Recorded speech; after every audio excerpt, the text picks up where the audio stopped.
This is a recording, it's called a podcast, on breaking the trauma bond. The concept of trauma bonding as it relates to emotional abuse, I think I might have spawned this idea. I think it might be me, or maybe that's just solipsism that's making me think it was me. The reason why I think it was me goes back to a video that I made for my self-defense channel a long time ago, back in 2009, and it was following the Chris Brown Rihanna case, where Chris Brown had punched and kicked and really beaten Rihanna quite badly. And I was watching an interview with the main professional, the main expert in America for women who are the victims of domestic violence. And she was asked in an interview, why do women get back with physically abusive men? And she really didn't have an answer. And I thought, that's not very good. So I started looking around, and I didn't coin the term trauma bonding, sorry. I think I made it popular. I think I popularized it in the narcissistic abuse world. And I found it by looking into various ideas around cult psychology. That was like a niche field of psychology and counselling, mainly American, some Canadian, for helping people to get out of cults. And it was one of those writers, forgive me, I can't remember who, that spoke about trauma bonding. The idea that if you were love bombed, if you were targeted, if you were given great rewards and then severe punishments, and they were interspersed one after the other, big reward, big punishment, big reward, big punishment, then you would experience this neural network bonding with the abuser, with the cult leader, such that even after you left the cult, or had escaped, or had been brought out of the cult by concerned family and friends, even if you were a reasonable and intelligent person, you would still crave to go back. Even if you knew it was abusive and that it didn't serve you, you would still crave to go back. And the job of people working in cults was to get people out of the trauma bond, to escape. But it was around this idea that the person who trauma bonded you is both angel and demon. They bring gifts and they bring punishments, both. And that therefore we go into an infantilized state and we excessively, neurotically, and in an unboundaried way attach to this person, much in the way that a child would attach to a parent, in a way that is without reason, without boundaries, without any kind of rationality. And it's an extremely powerful force that is difficult to dissolve. So I didn't coin the term, but I think I popularized it for the online narcissistic abuse community, as far as I know, because that was what I was seeing in the clients in the very earliest days in 2013, was a kind of obsessive, compulsive attachment to one singular person that went beyond rhyme or reason. And I related that back to the term that I had seen used, or I'd come across when I was trying to find out more, when I was inspired by the Rihanna Chris Brown case. Because to all intents and purposes, I presume Rihanna is of sound-ish mind, intelligent, and would have the opportunity and the options financially and in terms of lifestyle to be able to leave. But though she eventually did leave, she did get back with him a number of times, which seems to be a non-rational choice. Where are we post-emotional abuse, post the relationship with a cluster B spectrum person? Pretty torn up, usually. The effects of this kind of emotional abuse, be it psychopathic, histrionic, borderline, or otherwise, are extremely damaging to the personality. The highs are very, very high, and the lows are very, very low. Why are the highs so high? Because this person has learned to be whatever you want them to be, whatever will excite you the most, whatever will make you think that they're the best thing that you've ever come across in your life. The term Whirlwind Romance is used in pretty much 99% of all the stories of emotionally abusive relationships that I've ever come across. Extremely rapid development of relationships, a breaking down of boundaries that is, without any kind of patience or without any sense of like a development or an emotionally mature exploration of the possibility of a relationship. It's just two people who seem to be flying into each other's most intimate space with urgency. And there is a kind of hysterical and neurotic tone to the development of the relationship. And if you think about it, it is quite cult-like. It's just that we think of cults as having tons of followers, but this will just be a cult with one leader and one follower. The highs are so very high because they know how to pretend to be whatever it is that you want them to be. They know how to stimulate you. They know how to excite you. They know how to be that which is the sort of the childish and emotionally immature image of the quote-unquote perfect partner, the perfect Disney princess, the perfect Disney prince. Why are the lows, in comparison to the highs, so very, very low?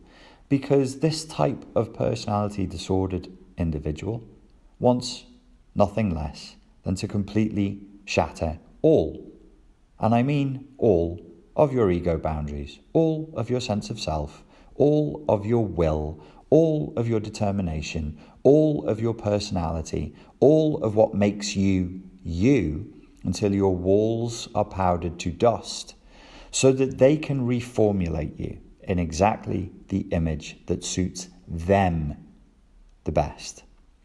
So that period where we transition from lovey-dovey, ultra-sweet, super saccharine, sentimental romance into this slow drip, corrosive poison effect that's gently and patiently and repeatedly delivered over time with less and less gentility and greater levels of force and ferocity. Its purpose is nothing short of the total destruction of the target's personality. They drive a wedge in, and a wedge obviously is sharp at one end, like a spear is sharp at one end. And then it slowly gets wider and wider, so that as it is driven forward over time, the damage it does increases. But it must be sharp in order to get in. So the initial pieces of abuse are small and tight and sharp, so that slowly over time these wounds can be, sorry to use such a gross metaphor, by the way, put down that sandwich. You're probably thinking, it's already down, mate. I can't deal with this. But little wounds are created and they're slowly pulled open wider over time. And if they find any pre-existing wounds, delicious, they will also open them as well. The end goal being total destruction of the personality. The end result is the highs are very high and the lows are very low. And if I were to say to you, this kind of abusive relationship is a somewhat intense experience, you would probably laugh through your nose in derision at such a callous understatement. A roller coaster through the deepest pits of Hades, whilst being flayed by Beelzebub's minions, probably would be closer to it. And as it progresses, it seems to have a downward spiral. You are spending less time in the cool, heady heights of heaven and more time on the dip of the roller coaster in the darkest, flaming, hottest pit of hell. Every once in a while, you will be brought up for air, of course, to give you hope, to keep you going, to tantalize you with the possibility that maybe if you could just do what it is that they want you to do in exactly the sequence of the cipher that they have laid out for you but not explained, then maybe you could live up in the heady, cool heights of heaven and never have to visit hell again. Says one part of your mind, even as the other goes, that's not going to happen. So you end up with a split. They split us. They split us. They split the reasonable side from the unreasonable side. And this is why we break fellowship with friends and family. Everybody who has joined a cult breaks fellowship with friends and family. There's no room for anybody else. There's just me. Me, the godlike, endless, infinite me.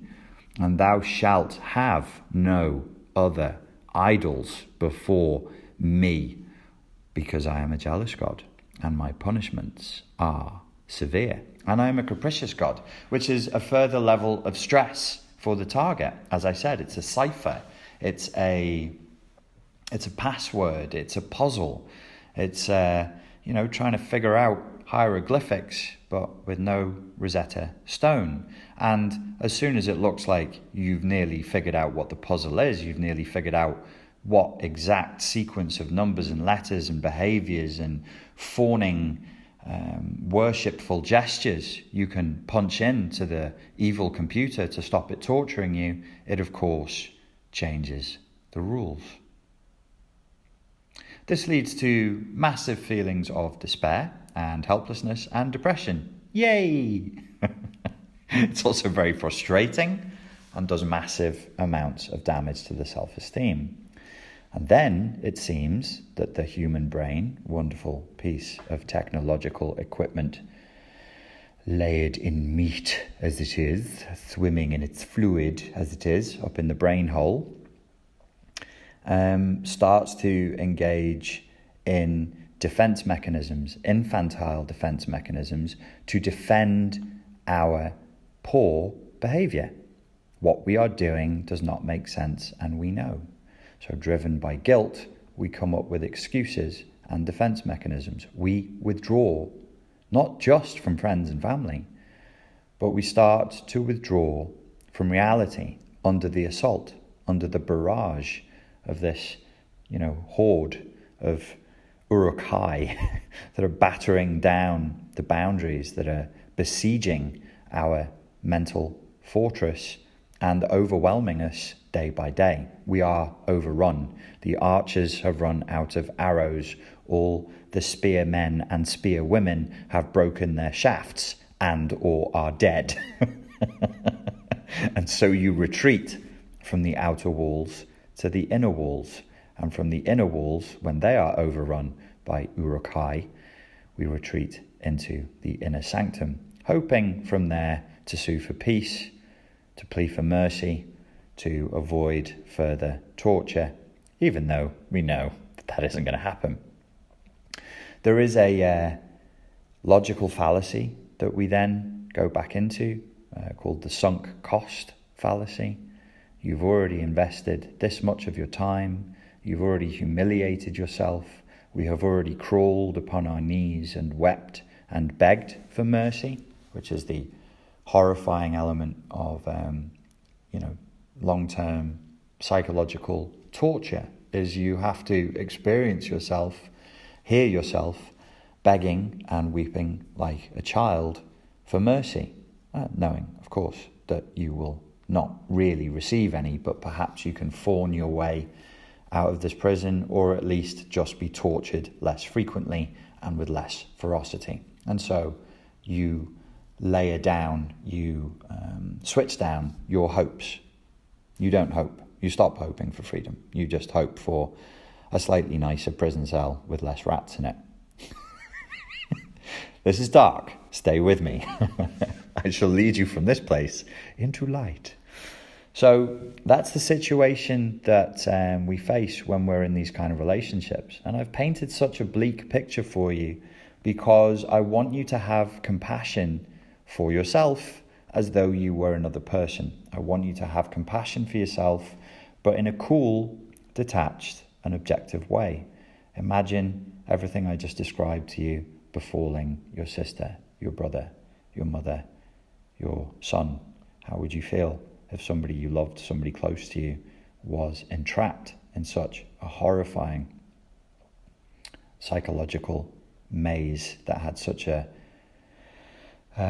negative impact on their personality, their sense of self, and who they were, to the extent that it actually alters the personality. It alters the behaviours and the beliefs even. And even it gets deep enough into the inner sanctum, the inner keep, that we withdraw to, that it starts to alter our values. Depending on what type of cluster B personality you're dealing with and how nasty and virulent they are, they may even seek to deliberately pervert and subvert your core values, to make good evil and evil good, to take the cross on the wall and do a black mass and turn the cross of your values upside down. No longer are you for freedom and truth and serenity. Now you stand for supplication, servitude, and surrender, perhaps, something like that. So have compassion and realize it's no joke. It's no joke. This is a very, very serious situation to get into. And, I like to use irony and I like to use humor when I'm talking about it to lighten it up. But it is a very, very serious situation that I think we don't know how often this actually leads to long-term serious illness, long-term serious addictions, and perhaps even, death, crimes.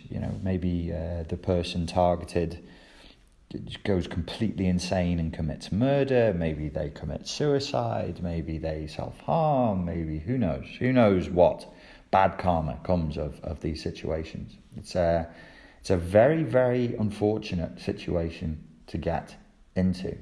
So I'm painting the bleak picture in the same way I would at the beginning of a self-protection seminar, to get everybody nice and sober and in the right mindset. Get them out of this giggly, frenzied, funsy-wunsy, huggy-wuggy, silly, emotionally immature mindset that we end up withdrawing into as a defense mechanism. It is one of the many infantile defense mechanisms that people with the complex post-traumatic response develop. It's not really going to help you recover. And this is one of the things on the course that the course actively and both implicitly and explicitly seeks to do, is to level up your emotional maturity. I didn't really realize how emotionally immature I had become until I took the time to take a long, hard, objective look at my life. I didn't realize how neurotically naive I had become until I took a long, hard, objective look at my life. Neurotic naivety and emotional immaturity and a silly, giggly approach to life are both infantile defense mechanisms to the horror of the abuse that we face. And again, I'm telling you this so that you can have the right mindset, one of curiosity, one of understanding, one of cool detachment and compassion for what you went through. But don't try, for the sake of this thought experiment, to think of yourself in the second person. If it happened to somebody else, you would feel compassion for them, not pity, not sympathy. This will not help here. Pity and sympathy will not help. Cool, detached compassion will. So, okay, this happened. This is how I responded. I'm not going to continue the abuse by beating myself up for responding in this way. I had no idea what I was facing. If I had had an idea what I was facing and then I let this happen, okay, then maybe we could get the superego out, we could get a big stick and do some good old hardcore flagellation of ourselves. There's a word for you. Hardcore flagellation. I wonder if that's going to get the AI is going to hear this audio and is going to mark it as like mature content because I said hardcore flagellation. So if you really want to do the mea culpa routine, that would only be appropriate had somebody sat you down in school maybe at age 18 and said, hey, a psychologist is coming in today and they're going to teach you about emotionally abusive predators who are going to use vulnerabilities in human psychology against you to exploit you to get what they want from you. They're going to use this thing called love, as it's known in biology, pair bonding. They're going to use the biochemical cocktail, the bonding experience to exploit you. They're going to use cultural tropes. They're going to use cultural conditioning against you. They're going to use the ideas that have been fed to you through Disney and romantic comedies, all against you. And these people are waging war against you. And you won't know it, you won't realize it until you're 3 or 4 months in. But here are some of the clues that it might be happening. Don't let it happen to you. Now, if you had that day-long seminar and you still fell for it, well, then maybe you could be cross with yourself. But you didn't. You didn't. Nobody warned you. Nobody told you that this could happen. And despite the explosive growth of the online community that is talking about emotionally abusive relationships and cluster B personality disorders, the level of ignorance around the subject is still very, very high as far as the general public goes, because, you say certain key words to them and they go, yes, I know what that is. And I'm thinking, no, you don't. You have no idea what that is. So, compassion.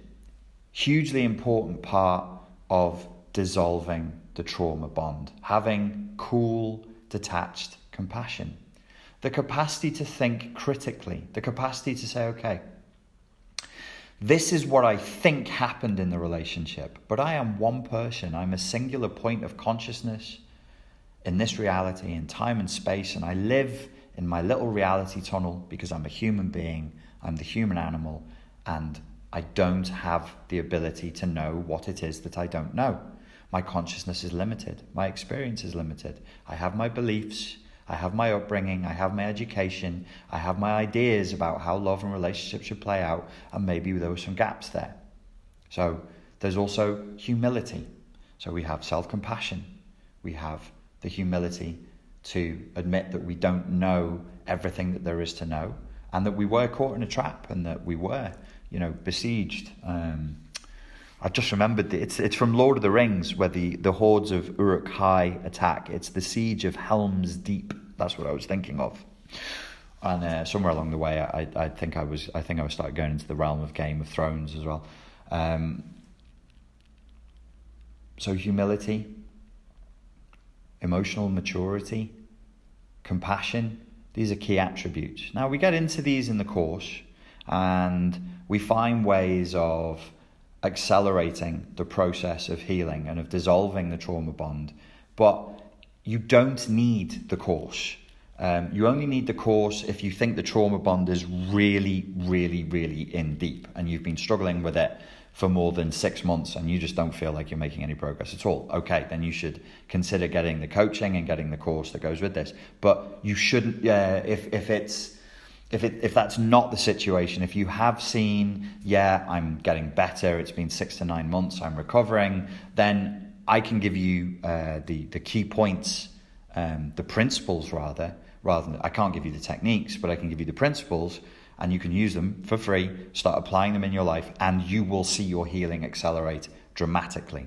So humility, admit that you made a mistake. Admit that you didn't know what you were dealing with. Remember what I told you about compassion. Remember the dark imagery I just put into your mind about how awful a situation that would be if it happened to somebody you loved who was close to you, and how you would feel about that. The critical thinking, the capacity to say, okay, I think this is true, but I could be wrong. I feel that this is true, but my feelings, they're not, they shouldn't be weighted more highly than objectively verifiable facts. Is there a way that I can objectively verify the facts of this case? Really, if I move beyond my feelings, if I reduce my emotional flashbacks, if I try and turn down the dial on emotionality and sentimentality, What actually was said? If there were forensic investigators here, and they just wanted to know, they were just pure behavioral psychologists. They were only interested in what they could see. They weren't into, the mysticism and the occultism that comes with psychotherapy and psychoanalysis, where we look at that which is hidden. The occult just means that which is not in plain sight, that which is hidden, that which is in the dark. If they were behavioral psychologists, they would say, who said what to whom? When? When did they say that? Who promised what to whom? When? How did they say it? What was the context? Do you remember? And you'll find if you adopt this mindset and you seek to turn down the emotion and turn up the critical thinking, you will have a flood of memories. This will take a couple of days. But keep doing it. Maintain the discipline, and memories will flood back, and you'll think, oh my God, I'd forgotten. When I fell for that promise on that day, when he said that to me, I'd actually forgotten that he also said this, this, and this. And that on that day and at that time, I had just lost my job. I had just moved house. My family member had just gotten sick. This had happened. You'll always go back and go, oh, I was actually in a really vulnerable place at that time. Wasn't just, oh, I'm an idiot, I'm a mark, I'm a simp for falling for this. No, actually they were very smart. Not only are they committed to what they do, not only do they spend a lifetime honing their skills every day, every minute of every day, exhaustively. They're exhausted by how hard they work at exploiting people. Not only is that the case, but they also were smart enough to blindside me when I was weak, to catch me off my guard. Ah, yes, I remember now what actually happened. Through the haze of emotion, and by the way, they've deliberately provoked your emotion, exaggerated your emotion. If you were prone to emotional flashbacks, you'll be prone to 10 times the emotional flashbacks now, because they have invoked this. They have exploited this vulnerability in you. They've seen it and they've gone, aha, if I say this and do this and do this and do this, this person's going to feel confused. This person's not going to know which way is up. This person is going to go into abandonment anxiety. They're going to go into insecurity. They're going to go into rage. Whatever your primary 4F response is, fight, flight, freeze, or fawn, as laid down by Pete Walker in the book CPTSD From Surviving to Thriving, which is the holy Bible of CPTSD. Om Pete Walker Namaya. Then you'll see that you can't think very clearly when you're in emotional flashbacks, and when you've had your emotions provoked in this way, you respond in a way that is shameful. That increases your shame, that increases your guilt, and all that shame and all that guilt and all that confusion, guess who it benefits? It benefits them. And guess what it does? It all increases the trauma bond. Aha! Here's a little secret for you.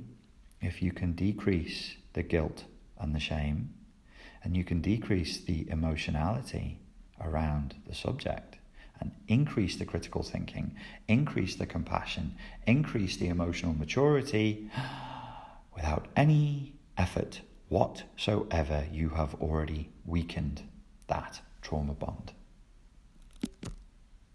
How long have I gone on for? Nearly half an hour. Went quick though, didn't it?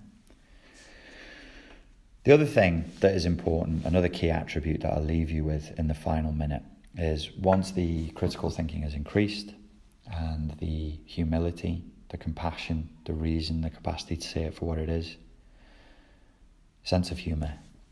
Sense of humour. That's such a powerful weapon in this war. They want you to take all of this so seriously. They want you traumatised and miserable. But if you can get your sense of humour back about what happened, it'll take time. Take a bit of time. Some things just are not that funny. And if you can have a sense of humour about what you did and about the relationship and the sillier parts of it and the sillier parts of this person, because they are silly, there's something silly about them, then you'll start winning that war. Let me know if the sound quality was good on this. I'm using Anchor to record it. Let me know if you liked the podcast format. If you do, I'll do more.